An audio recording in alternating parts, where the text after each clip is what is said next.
Memoria Viva.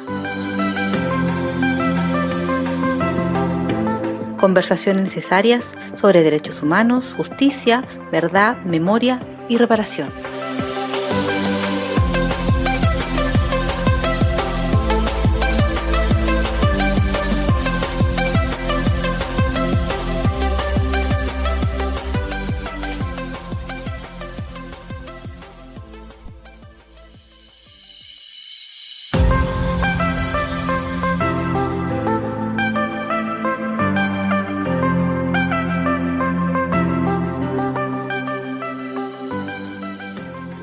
Hola, ¿cómo están todas, todos y todes? Estamos nuevamente transmitiendo nuestro podcast Memoria Viva, un espacio que hemos denominado para tener esas conversaciones necesarias sobre derechos humanos, verdad, justicia, memoria, reparación y patrimonio.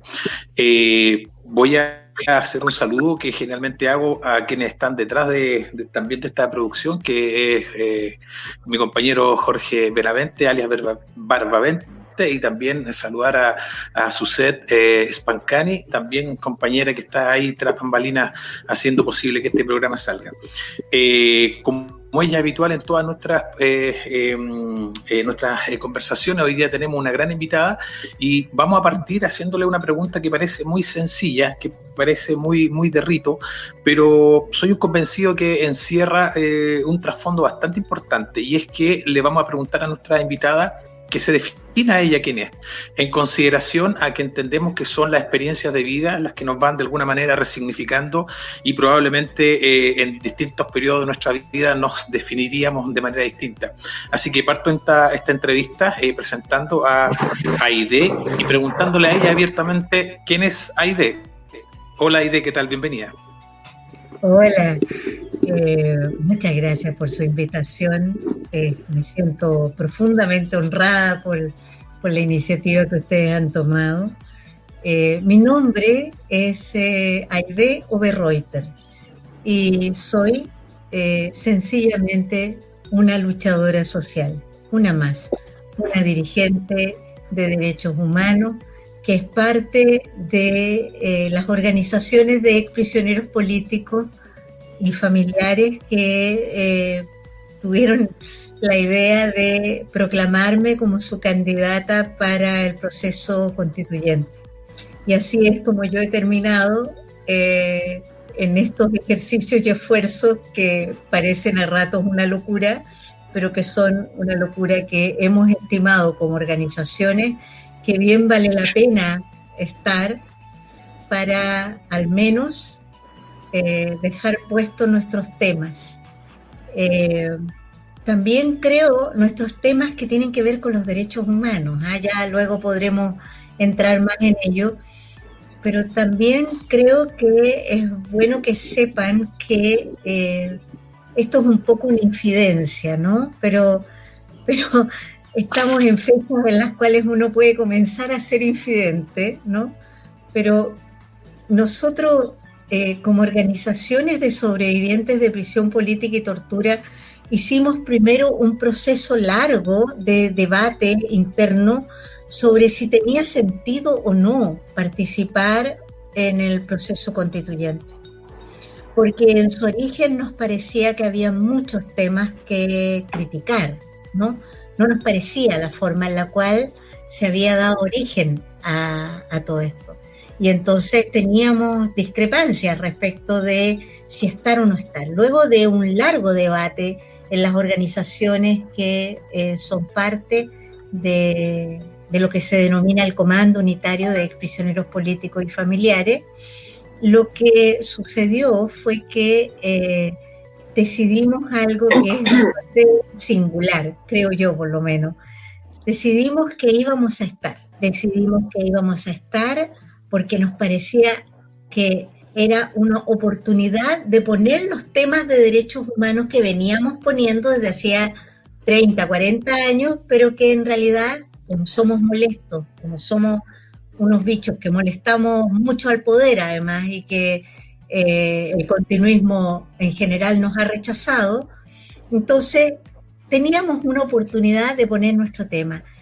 Es más, llegamos a decir algo que es súper interesante, ¿no? Para mi gusto, digamos. Hay otros que me dicen no lo diga. Yo encuentro que es súper interesante. Nosotros dijimos como organizaciones que íbamos a participar en esto porque hasta perdiendo ganábamos. Hasta perdiendo ganábamos. Esto tal vez requiere explicación, ¿no?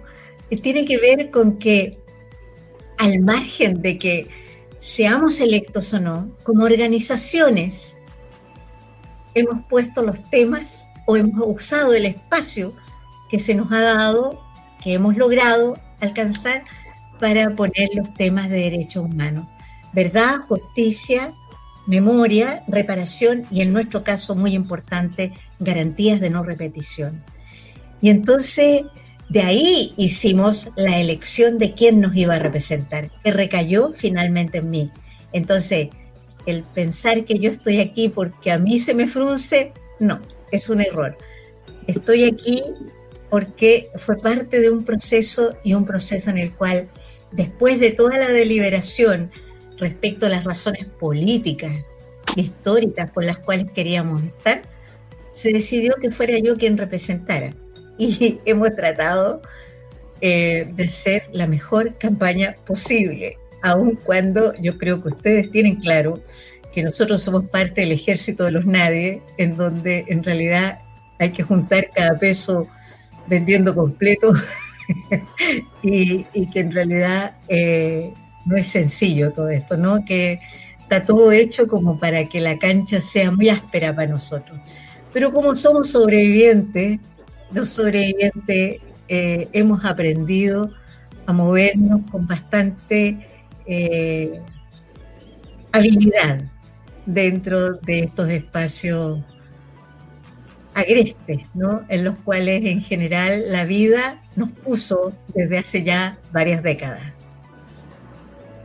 Así que esa es la Reuter, esa es la candidata de las organizaciones de sobrevivientes de prisión política y tortura por el Distrito 9, por las organizaciones de derechos humanos y que está hoy día conversando con ustedes, ¿no? Eso. Sí, te iba a comentar ahí de que, bueno, vendiendo completos se han reparado colegios, así que no vemos cuál es el inconveniente que en este modelo y en este sistema tengamos que hacerlo también para parar una campaña. En parte de tu definición ahí cuando te hacía esta pregunta, que insisto, aparece muy sencilla, pero parece que no lo es, encierra algunas complejidades y entre más años tenemos, más complejo se vuelve, digamos, responder a quién es uno. Mencionas que eres, ¿no es cierto?, sobreviviente de prisión política y tortura.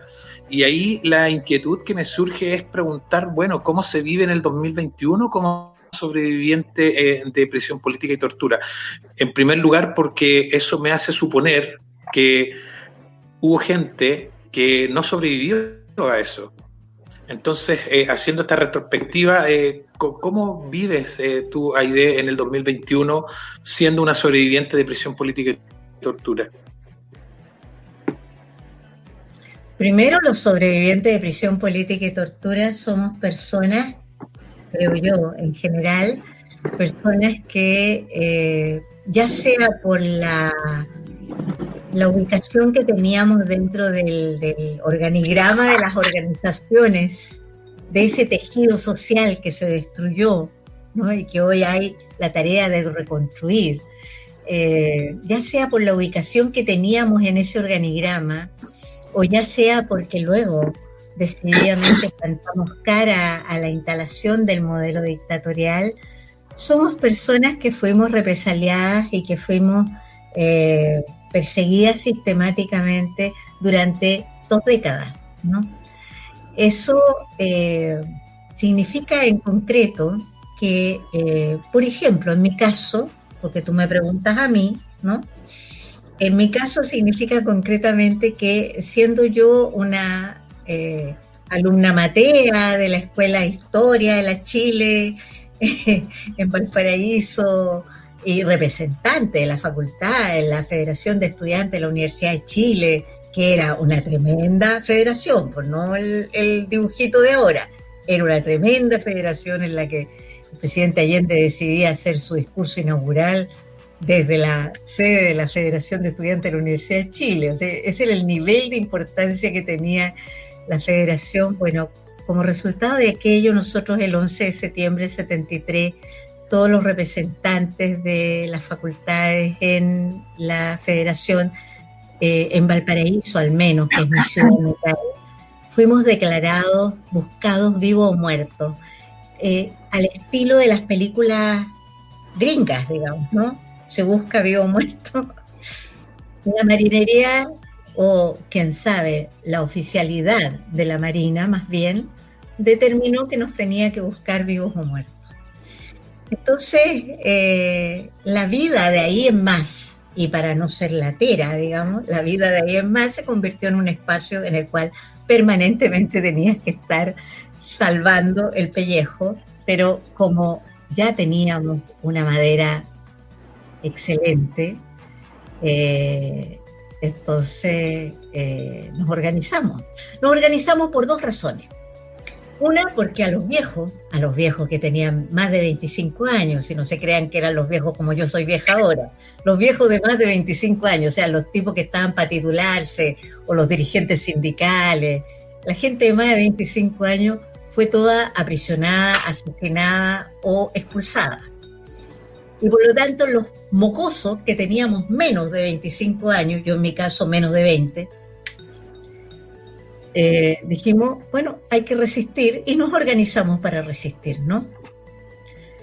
Y así como resistimos, es como nos represaliaron también, digamos, ¿no? Y bueno, hay personas que duran un rato y hay personas que duran siempre. Y ahí se fue produciendo a lo largo del tiempo el desgrane respectivo, con muertes, pero también con el ir viendo que cada uno de nosotros tenía una manera de entender lo que había que hacer, que a ratos le comprometía toda su vida o a ratos le comprometía solo un tramo de su vida. Y créanme, en tiempos de dictadura, nadie tiene derecho a juzgar hasta qué punto una persona puede llegar o no. Eso creo que es súper bueno que quede claro, digamos. Una dictadura que arranca uñas, que violenta, que asesina, es una que arranca del vientre hijos, como es mi caso. No es algo que uno pueda decir yo voy a estar siempre ahí, ¿eh? O sea, nadie tiene derecho a juzgar a aquel que en algún momento dijo hasta aquí puedo llegar yo, nada más, yo no puedo más, ¿ya? Sin embargo, se dio ese proceso, y ese proceso se extendió a lo largo de todo la instalación de la dictadura. Y yo diría que paradojalmente una de las cosas más sorprendentes que nos puede haber sucedido a todos, incluso a quienes como yo teníamos serias críticas a lo que fue la instalación de la democracia pactada, nunca imaginamos, en realidad, yo creo, el que diga eso, la verdad es que se lo discuto, nunca imaginamos que una cosa era haber resistido 20 años una dictadura, pero otra cosa era tener que seguir por 30 años o 40 años más resistiendo también la instalación de una postdictadura, ¿no? Y claro, entonces tú preguntas originalmente, Rubén, ¿cómo se sobrelleva la condición de sobreviviente? En el caso mío, como desde muy joven y como resultado también de donde vengo, yo vengo de una larga tradición de familias organizadas, de familias que fueron anarcosindicalistas, que fueron socialistas, que fueron gentes en las cuales nunca hubo ninguna duda que la participación en las organizaciones de la sociedad era una cuestión fundamental, ¿ya? con todas las represalias que eso significaba, digamos. Yo vengo de una tradición de gente organizada, por angas y por mangas, ¿ya? Pero en realidad mucho más por el lado de mi madre que por el lado de mi padre. Entonces, bueno, para mí ha sido principalísima el eje de la permanencia como organización, como formadora de organizaciones y como dirigente de organizaciones. Y para mí ha sido fundamental posicionar el tema de los derechos humanos. El tema de los derechos humanos, además, desde una perspectiva singular, porque la historia oficial te dice que los derechos humanos fueron transgredidos durante la dictadura que existió entre septiembre 73, marzo del 90, y ahí se acabaron las violaciones a los derechos humanos, ¿no? De ahí para adelante son otra cosa. Bueno, en el caso nuestro, y en el caso mío en particular, una de las características de mi discurso como dirigente ha sido que en realidad los derechos humanos son un tema permanente, un tema que excede con mucho ese tramo histórico, y que para ello tiene mucho sentido y que permanezcamos organizados y activos en materia política, social, ideológica.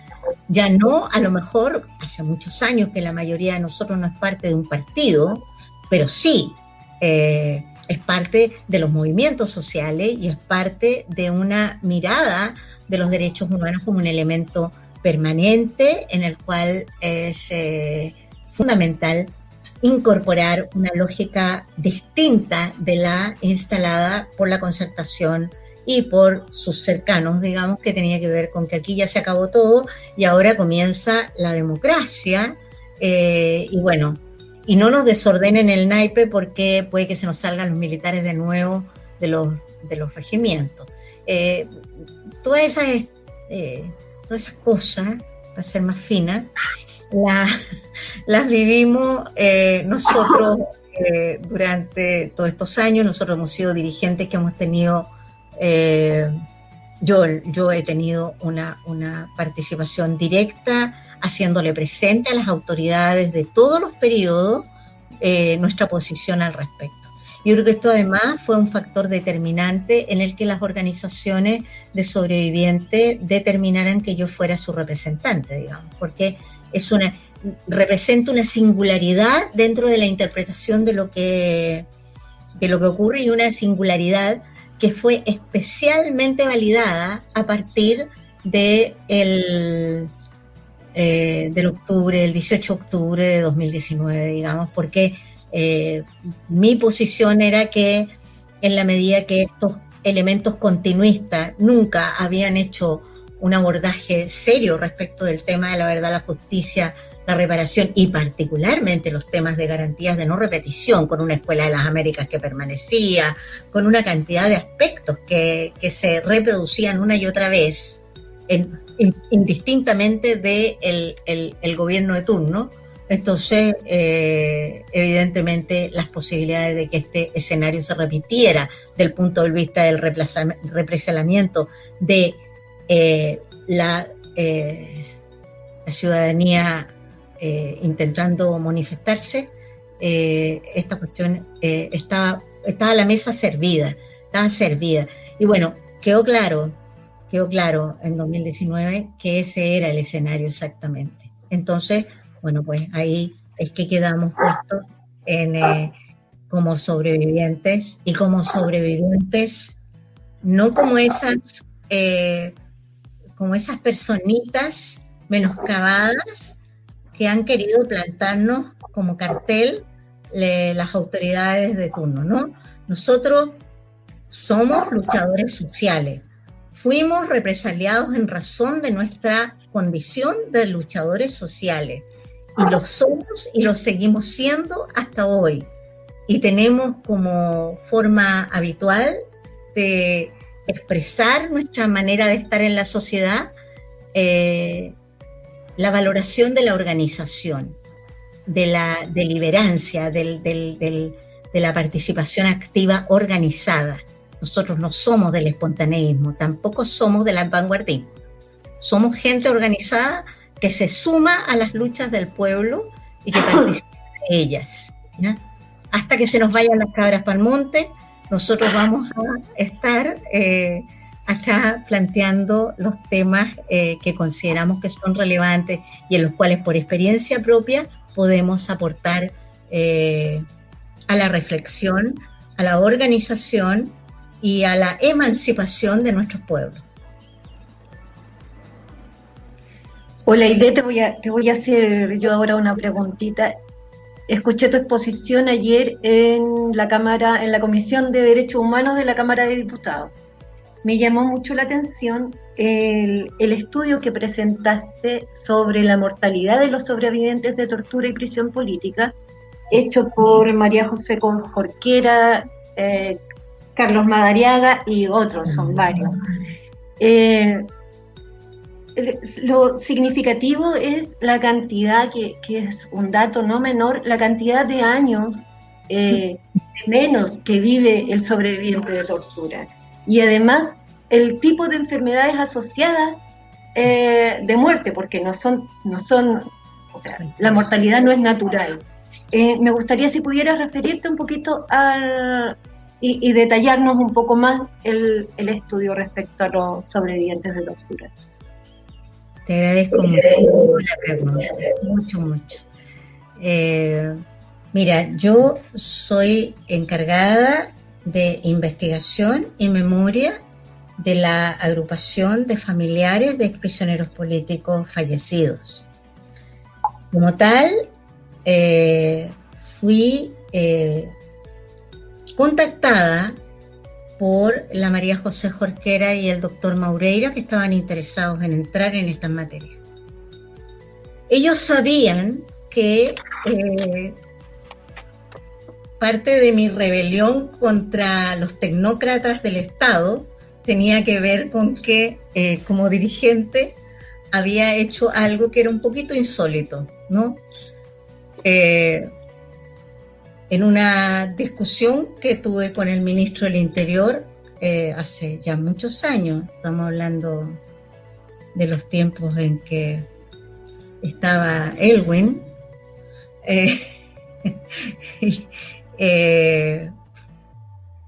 él me preguntó, el ministro del Interior me preguntó, pero me preguntó mirándome a mí, me dijo, pero ustedes no saben cuántos son. Y tampoco saben cuántos están vivos aún. Y yo me produjo una furia esa actitud y le dije, bueno, usted es el ministro del Interior. Estoy hablando de Belisario Velasco. Me dije, usted es el ministro del Interior. Usted tiene los datos del registro civil. Usted tiene los datos de los ciudadanos de este país. ¿Por qué nos pide a nosotros que hagamos esa pega? Me dijo, bueno, porque, en fin, me decía, pídala. Usted la pide y la tiene así, nosotros no. Bueno, no la pidió, no respondió, no nada. A esta altura ya lo habíamos acusado con algún organismo internacional, ya no me acuerdo. Pero a mí me siguió sacando pica esta situación y terminé haciendo algo que era posible a partir de ese momento, que era pedir a los organismos del Estado que firmáramos convenios. Entonces firmamos un convenio con el registro civil y obligamos a que se fuera entregando cada cierto tiempo el corte, una cuestión básica que la moneda podría haber hecho desde el día 1. Cruce la lista de personas que han sido calificadas como sobrevivientes de prisión política y tortura con la nómina de fallecidos del país. Por descarte, va a tener usted quiénes están vivos y quiénes están muertos. Y si lo sigue haciendo sistemáticamente cada 6 meses, por ejemplo, para no estar todos los meses, ¿no? Cada 6 meses usted va a tener entonces un histórico de cómo va muriendo la población represaliada en Chile. Eso siempre y cuando el Estado de Chile hubiera querido sincera y honestamente tener una política de Estado respecto de la prisión política y la tortura. Pero en la práctica lo que tenemos es que el Estado de Chile recién en 2016 vino a tipificar la tortura como delito y nunca hizo lo que hay que hacer. Hasta el día de hoy los datos que tenemos son datos que se consiguen gracias al convenio que firmamos la agrupación de la que yo te hablo, familiares de prisioneros políticos fallecidos, de la cual yo soy encargada de investigación y memoria, y el registro civil y otras instituciones, el IPS, etcétera, etcétera. Nosotros firmamos esos convenios. Nosotros, por iniciativa como sociedad civil, represaliada, hicimos esto. No lo hizo nadie más. Conciencia tomaron de ello única y exclusivamente estos médicos del programa PRICE. María José Jorquera y Carlos Maureira son médicos del programa PRICE. Los otros también, ¿vale? Y ellos en un momento determinado dijeron, pero si estos datos son muy valiosos y vamos a tener que hacer, hay que sistematizar esto, hay que publicarlo, etcétera, etcétera, en fin. Y bueno, pues así fue, que efectivamente se hizo la investigación en base a los datos que nosotros como organización pudimos recabar y aportar, más los que ellos consiguieron por el lado del DAISY, etcétera, etcétera, ¿ya? Y así es como hemos ido, a medida que se ha ido lanzando esta información, hemos ido exponiéndola en conjunto, ¿ya? Bueno, esto demuestra que, por ejemplo, lamentablemente durante el periodo post-estallido y de pandemia ha sido imposible realizar regularmente el corte porque el registro civil, entre otras cosas, ha estado total y absolutamente superado, teniendo que dar los datos del COVID, ¿no? Y eso nosotros lo entendemos. Pero hasta antes de eso, nosotros llegamos a establecer una cifra realmente espeluznante. O sea, ya ha fallecido de los 40.000 aproximados calificados Valech, sobreviviente de prisión política y tortura por Chile, ha fallecido alrededor de un cuarto de esa población, más de 10.000, 12.000 personas, ¿ya? Y a ello hay que agregar que la progresión de fallecimientos es de 2.6 diarios, ¿ya? Ahora, esa progresión, nosotros no hemos podido hacer el corte, como les decía, pero con toda seguridad nos vamos a encontrar con que se ha incrementado con la pandemia. De hecho, como organizaciones estamos permanentemente en ello, ¿no? Estamos atendiendo los requerimientos de las familias que están dando constancia de que se están muriendo los suyos. Entonces, no solo es que los sobrevivientes de prisión política y tortura nos morimos como pajaritos, sino que además ahí era tan breve el tiempo que teníamos en la exposición que solo señalé, tenía además unas imágenes para mostrar y todo, pero bueno, era así el tiempo que tenía 10 minutos para hablar. En realidad es súper notable, casi da para hacer un documental, te digo. Es súper notable que, por ejemplo, en la población masculina, ese dato sí lo puse. En la población masculina, los hombres mueren en promedio 17 años antes que las mujeres. Y son 17 años de dictadura, es como que la dictadura les robó eso. Pero lo que es más grave es que nosotros sabemos perfectamente que en Chile las mujeres, bueno, en el mundo en realidad, nos morimos después que los hombres. Pero en el caso de las mujeres sobrevivientes, nos morimos 20 años antes. Entonces, ahí también hay un factor, ¿no? Y como no ha existido una política de Estado al respecto, simplemente nos seguimos muriendo. Y las políticas de Estado ausentes, y ahora para terminar de rematarlas, porque la intervención de ayer en la Comisión de Derechos Humanos en la Cámara, que va a tener que continuar porque fue tan breve que no alcanzó más que para hacer esa pequeñísima intervención, bueno, pues significa en concreto, además, que la ley de reparación del lago nos dejó al margen de toda posibilidad de acceder a una consideración de la naturaleza que sea. Entonces, un preso político hoy día no tiene derecho a cuota mortuoria, un preso político hoy día no tiene derecho al bono invierno, no tiene derecho a ningún bono, ni siquiera tiene derecho al bono por hijo, ¿te fijas? Entonces, esto es algo que de verdad ya es de un nivel de escándalo que nosotros hemos terminado llevándolo a las cortes internacionales, de todos lados, porque nosotros sabemos que Ricardo Lagos no tenía realmente ningún interés de repararnos, ni tampoco de calificarnos. Se vio obligado porque nosotros como organizaciones le plantábamos 1.000, 2.000, 3.000 personas en la Plaza de la Constitución cada tantos días y le armábamos una escandalera y lo denunciábamos internacionalmente, y entonces llegó un momento en que Ricardo Lagos se vio obligado a abrir la Comisión Walech, ¿ya? Pero luego hicieron una ley que llamaron de reparación, que terminó no siendo de reparación, que no creó un órgano continuador, que nos impuso 50 años de silencio y que encima de todo nos puso una cosa que llaman pensión de reparación, pero que en realidad es el clásico bono concertacionista que se divide en 12 cuotas y que por lo tanto nos deja al margen de absolutamente todo, porque nosotros no somos pensionados, sino que tenemos un bono. Esta situación es una situación que, además, cuando tú hablas con la ciudadanía en general, te dicen, pero ¿cómo si a ustedes los han llenado de plata? Ustedes están, pero más que reparados.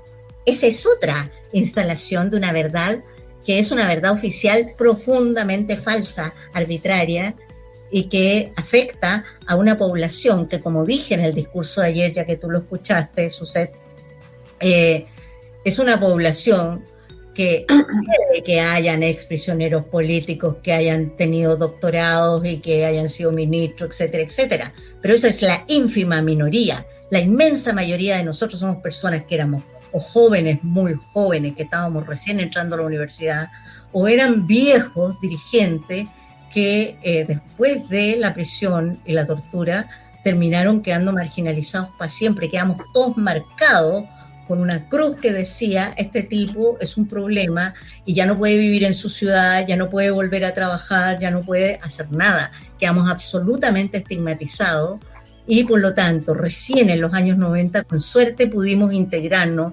algunos a la actividad laboral, y eso significa que 20 años de una persona que tenía 25 o 30 años, 20 años después recién viene a hacer una pega que muchas veces ni siquiera reportó ahorro previsional ni nada parecido. Por lo tanto, hay una situación de menoscabo en nuestro sector que además, permítanme decirlo, que me aproveche del pánico, pero creo que es más que relevante señalarlo, esta es la gente que le plantó cara a la dictadura, pues. Esta es la gente gracias a la cual estos señores del poder están instalados donde están instalados. Y han tenido el descaro de negar la existencia de los luchadores sociales. Han tenido el descaro, la tupé, de hacer como que nosotros nos están haciendo un favor porque somos unas pobres personas que somos víctimas. Sí, fuimos víctimas circunstanciales de tortura, pero eso es muy distinto de que hayan sido víctimas de tortura porque éramos unos pájaros que andábamos por ahí. Nosotros fuimos víctimas de tortura porque éramos luchadores sociales. Y a esos luchadores sociales Chile todavía le está debiendo un reconocimiento. Eso es parte de la justicia integral, eso es parte de la reparación integral. Y esa parte está absolutamente en deuda. Aide, cuando tú mencionas, digamos, lo que se ha hecho a nivel institucional y que parece ser poco o nada, o que ha quedado, digamos, ahí como a medio camino, que parece insuficiente, no puedo no preguntarme entonces en qué medida se ha hecho justicia, en qué medida se ha hecho reparación, en qué términos, porque cuando hemos tenido conversaciones de esta misma, digamos, naturaleza con personas que han pasado situaciones similares, la impresión que nos dejan es la misma, que más allá del informe Rettig, más allá del informe Valech, más allá, digamos, de los acuerdos que han habido y más allá, digamos, de la crítica que tú bien lo planteas, de que en el fondo las personas que sufrieron prisión política y tortura, digamos, han tenido, digamos, su plata ahí sin problema, que sabemos que eso es una mentira del porte, digamos, del Titanic, que se hunde sola. Entonces nos preguntamos, entonces, ¿en qué ha habido reparación ahí? ¿En qué ha habido justicia? ¿En qué ha habido, digamos, un avance que uno pueda decir, sabes qué, independientemente de todo esto que falta y que es mucho, al menos tenemos esto? Eso, al menos a mí, no me queda claro, porque me da la sensación, como te digo, de que en realidad hemos estado mucho tiempo en un punto muerto, en un punto en realidad en donde la cruzada, por así decirlo, digamos, de quienes piden justicia, de quienes piden reparación, es permanente, es constante, pero ¿cuánto ha habido en reparación? De justicia hay de... Sé que es una pregunta no fácil de responder, pero creo que es importante, digamos, ponerla en la mesa. Es la medida de lo posible, Rubén. Es la medida de lo posible. Es muy parecido. Lo menos posible. Nosotros tuvimos en el año 90, gestionado por mí, una reunión con Elwin. Y en esa reunión, Patricio Elwin, que no era santo de nuestra devoción, obviamente, pero era el presidente electo y había que hablar con él, nos dijo, muchachos, disculpen,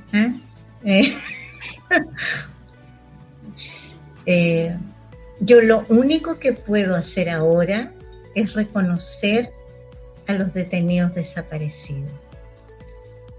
Eso porque están sus familiares y porque además el mundo entero clama porque reconozca a los detenidos desaparecidos.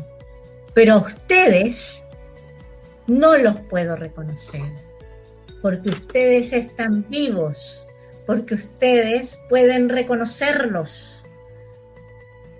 Y en el minuto en que ustedes comienzan a reconocerlos, aquí lo que va a pasar es que se me van a salir los militares de los cuarteles. Así que espérense un rato porque el próximo año los voy a llamar y ahí vamos a conversar cómo lo hacemos para reconocer la prisión política y la tortura. Obviamente, no existió nunca ese llamado hasta 2003, en el cual Ricardo Lagos se vio obligado por la presión de las organizaciones, por las denuncias internacionales, a convocar una comisión calificadora de la prisión política y tortura. Y como te digo, si bien es cierto, Rubén, la comisión de prisión política y tortura en parte acogió las consideraciones que le planteamos las organizaciones del Comando Unitario de Prisioneros Políticos y Familiares. Hay que reconocerlo. En parte, solo en parte. ¿Ya? Pero por lo menos algo, ¿no? Si bien es cierto, la comisión hace recomendaciones súper interesantes respecto de cómo proceder en materia de verdad, justicia y reparación, no toca el tema de las garantías de no repetición, a pesar de que nosotros en el momento las planteamos. Pero se metieron única y exclusivamente en verdad, justicia y reparación. A pesar de todo ello, luego, por supuesto, entre el Día de los Inocentes y la Pascua, sale una ley en la que finalmente se nos dice que es una ley de reparación, y en la medida que tú la empiezas a leer te das cuenta de que es exactamente la borrada de todo lo que escribiste en el informe. Pero, y aquí yo creo que es lo medular de la respuesta que me estás pidiendo, ¿tú crees que aquí existía una política de derechos humanos en Chile, una política de Estado respecto a los derechos humanos? No, querido. No ha habido ninguna política de derechos humanos por parte del Estado de Chile. Lo que ha habido han sido operaciones de marketing, actos declamativos, como lo señalé ayer en la intervención en la Cámara, una vez más, actos declamativos en los cuales con una lagrimita miserable corriendo por la mejilla se han dicho palabras inspiradas por marqueteros que dicen nunca más, que para que ya, para que para acá, que para acá, y un libro muy bien empastado, muy gordo, con muchas páginas, entonces se diga, esto es un acto simbólico en el cual el Estado de Chile cumple los requisitos de la OCDE para seguir adelante con su mercadeo sin tener ningún tipo de objeción. Y al final de cuentas, en la práctica, lo que hemos tenido es una ausencia total de una política de Estado en materia de derechos humanos.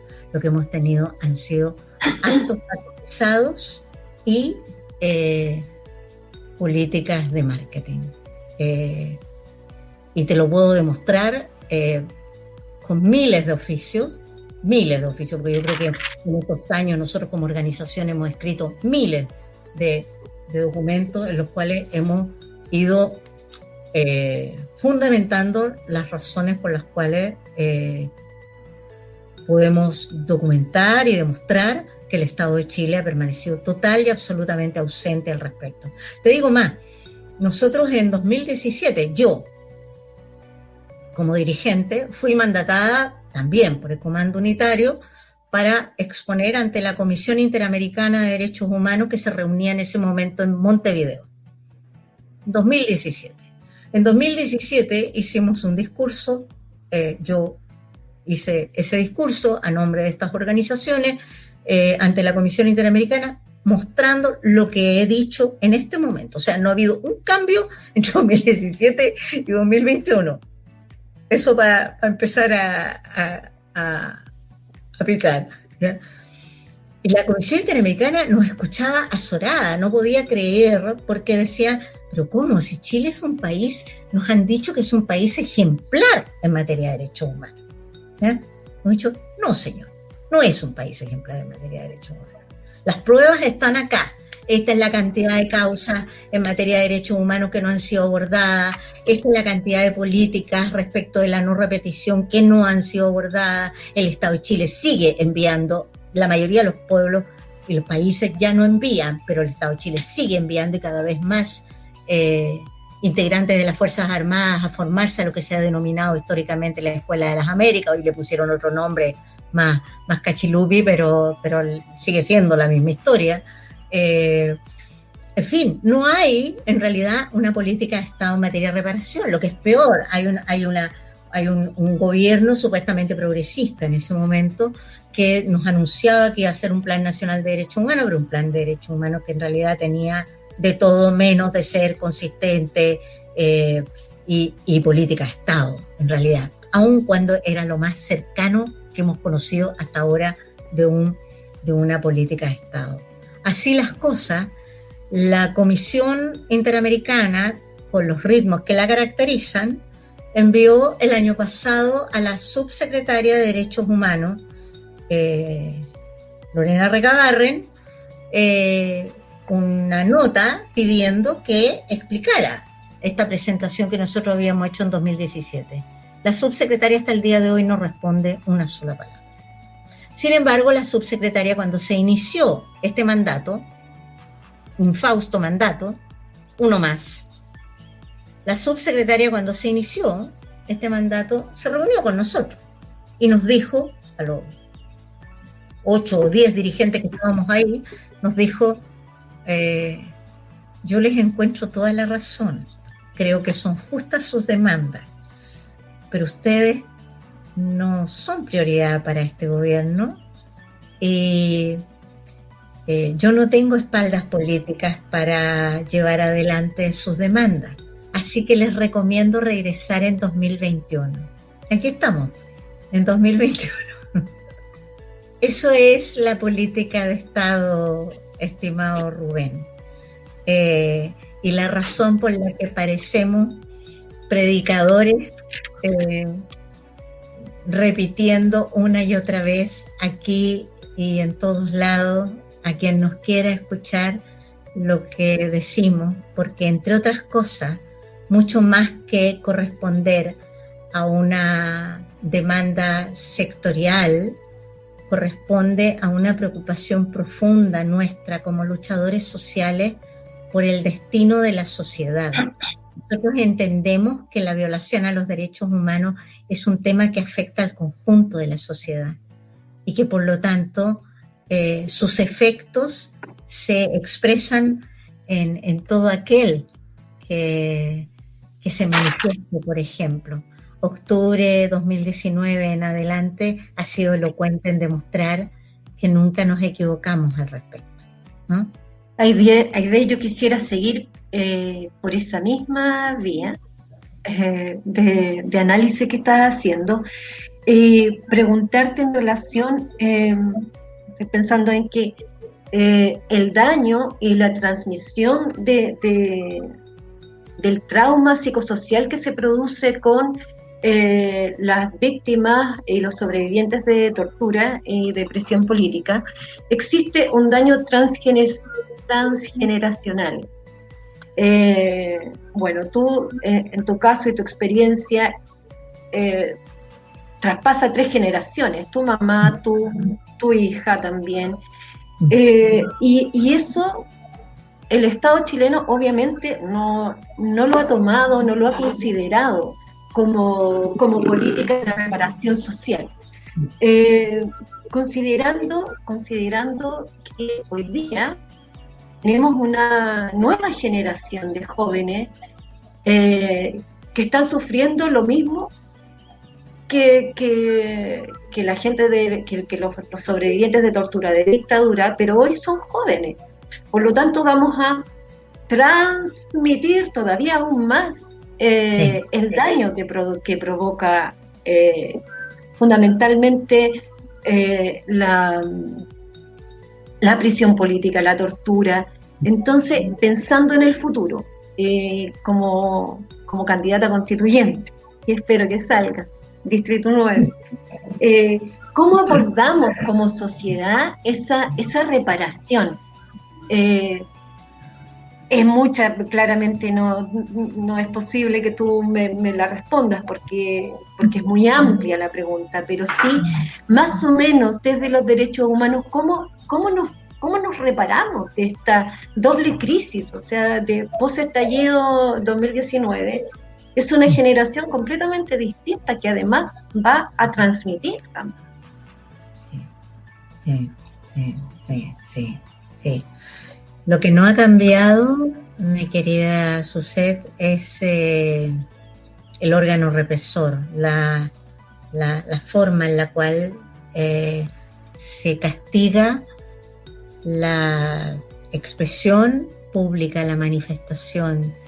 Se dice hoy que se criminaliza la protesta, pero incluso se criminaliza y se castiga la simple estadía en un lugar. Si tú haces un recuento de la cantidad de ojos perdidos como resultado de que alguien simplemente estaba ahí, ni siquiera estaba en una actitud en particular, simplemente estaba ahí, es absolutamente abrumador.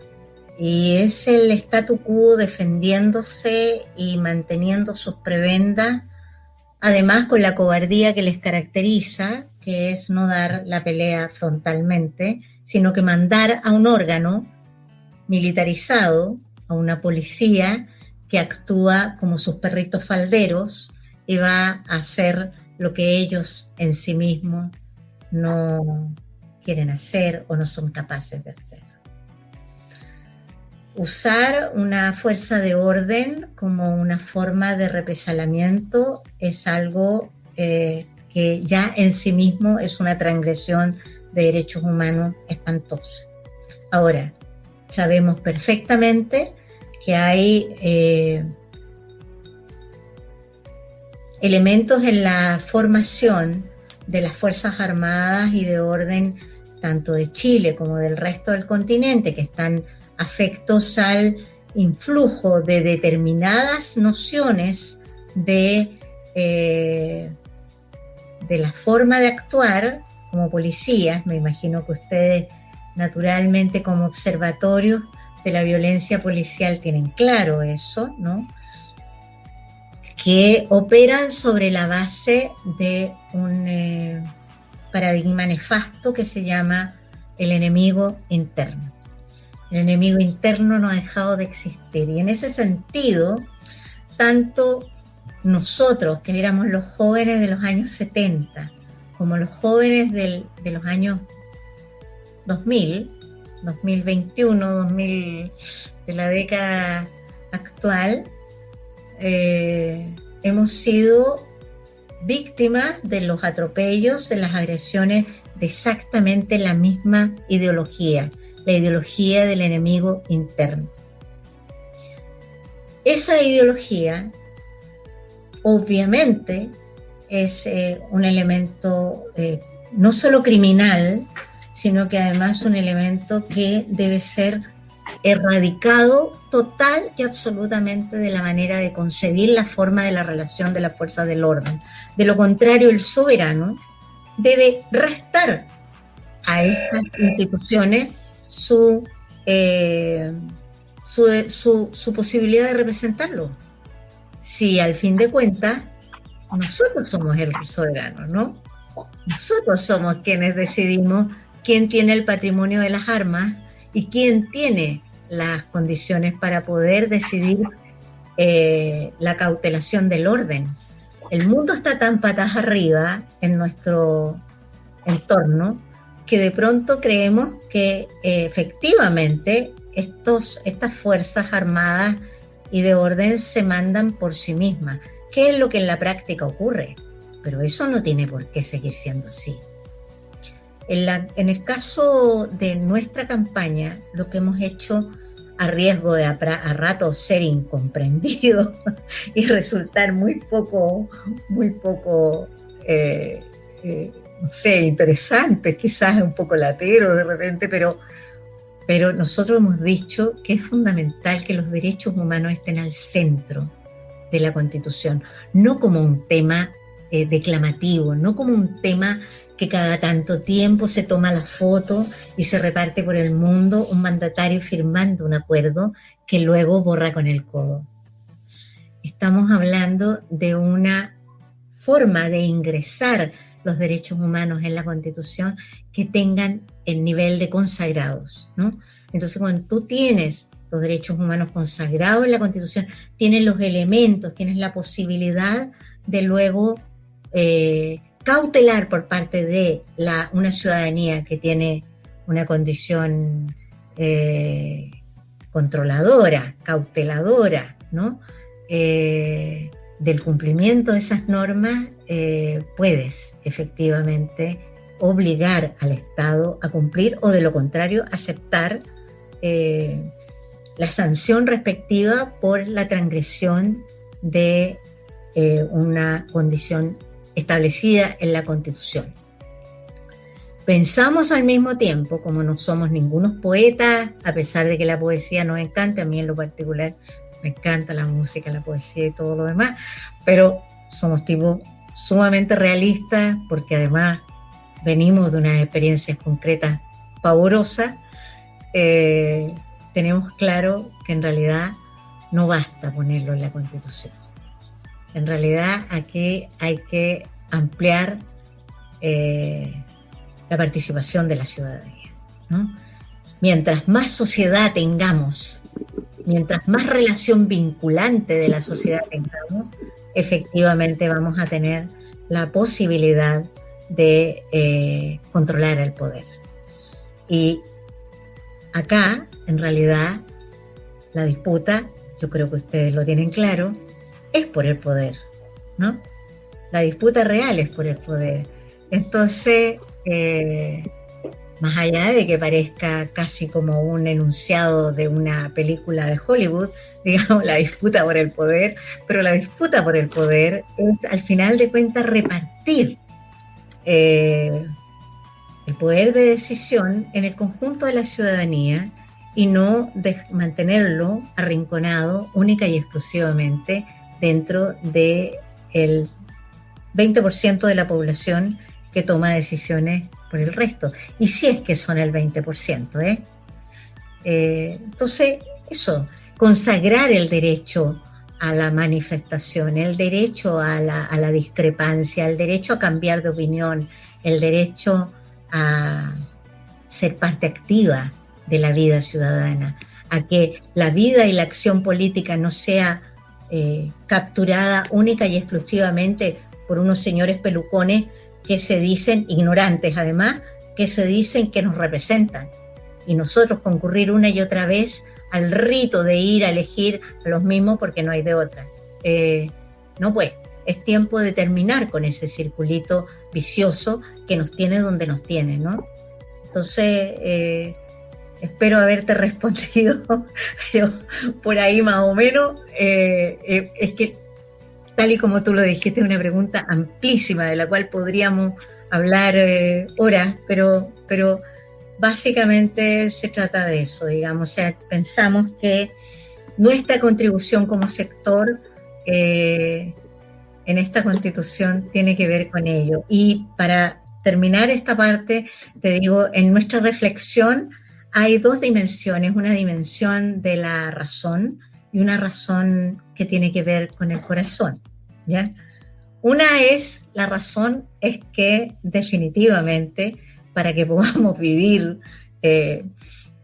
como país, como nación, recuperando nuestra soberanía, como personas en dignidad, digamos, es indispensable construir una nueva Constitución, y mejor aún si lo hacemos en forma diversa, amplia, 50-50. Muy bien, ya. Pero en lo que se refiere a nuestra generación, y en lo que se refiere al corazoncito, también nos hemos dicho nosotros mismos que si sobrevivimos hasta hoy, es inexcusable que no estemos al menos en la posibilidad de empujar el carrito, de sacar de la historia esta Constitución y construir una nueva. Nosotros fuimos perseguidos a sangre y fuego para instalar esta Constitución, y por lo tanto como generación tiene una particular dimensión en nuestras historias, ¿no?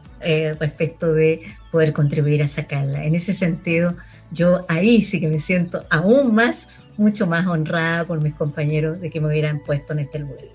Me gusta, Aide, pensar que la tarea es, como de alguna manera lo definiste al principio de esta conversación, que la tarea es seguir molestando al poder en el fondo.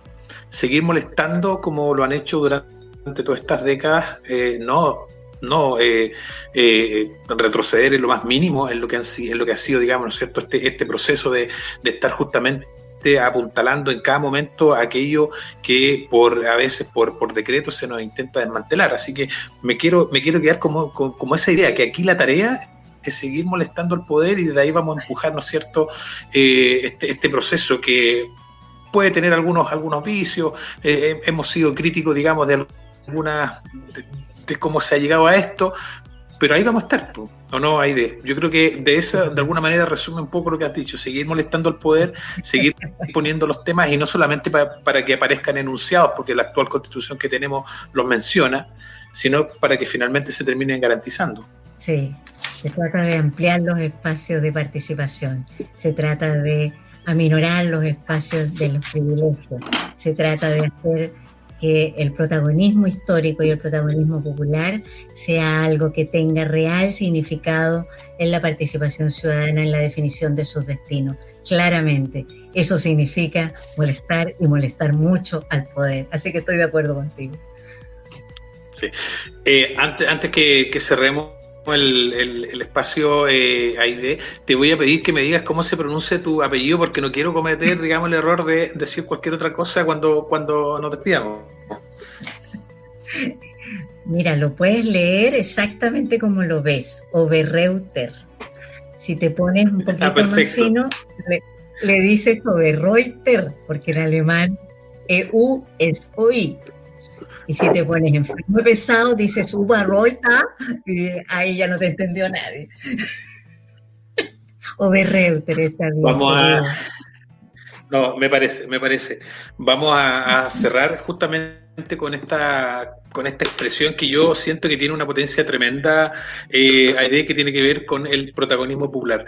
Yo creo que uno de los aspectos que yo más rescato de lo que ha sido todo el proceso del estallido de octubre en adelante, justamente tiene que ver con este surgimiento nuevamente de la fuerza popular, que es la que ha mantenido en las calles, pero también en las discusiones, en los cabildos que se han hecho, en las manifestaciones en la Plaza de la Dignidad, es la que ha mantenido justamente el tema de que el nunca más que pactó la transición fue efectivamente un nunca más, pero probablemente puede volver a ocurrir, y lo que están haciendo las generaciones hoy en día es decir, esto puede seguir ocurriendo, por lo tanto nosotros no estamos al menos dispuestos a que sigan pasando encima, y muchas de las expresiones fueron hasta estar ahí, digamos, con la propia vida, poniendo la vida a disposición para justamente ponernos, digamos, de frente a lo que nos intentan instaurar como doctrina, ¿no es cierto?, de la normalidad, de que todo está bien, cuando sabemos que la cosa se desborda por todos lados. Te queremos dar las gracias, Aide. Ha sido una conversación bastante emotiva de todo punto de vista. Te queremos agradecer el tiempo que te diste para hablar en extenso con nosotros, así que te damos las gracias, Aide. Encantada. Y sigamos adelante hasta que la dignidad se haga costumbre, ¿no? Así es. Nosotros te agradecemos, Aide. Estamos llegando al final de nuestro espacio. Hoy día hemos tenido la posibilidad de conversar con Aide Oberreuter, lo vamos a mencionar así, un espacio que hemos denominado Memoria Viva, en un espacio en donde hemos tenido también a nuestro compañero Jorge Benavente ahí en los controles, a nuestra compañera Suset también aportando a la discusión. Memoria Viva, un espacio para hablar de derechos humanos, de justicia, de verdad, de reparación, de patrimonio y también de memoria. Nos vemos en otro espacio. Muchas gracias. Chao, chao.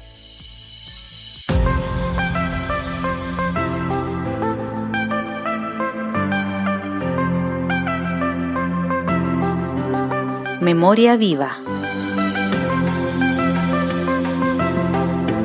Conversaciones necesarias sobre derechos humanos, justicia, verdad, memoria y reparación.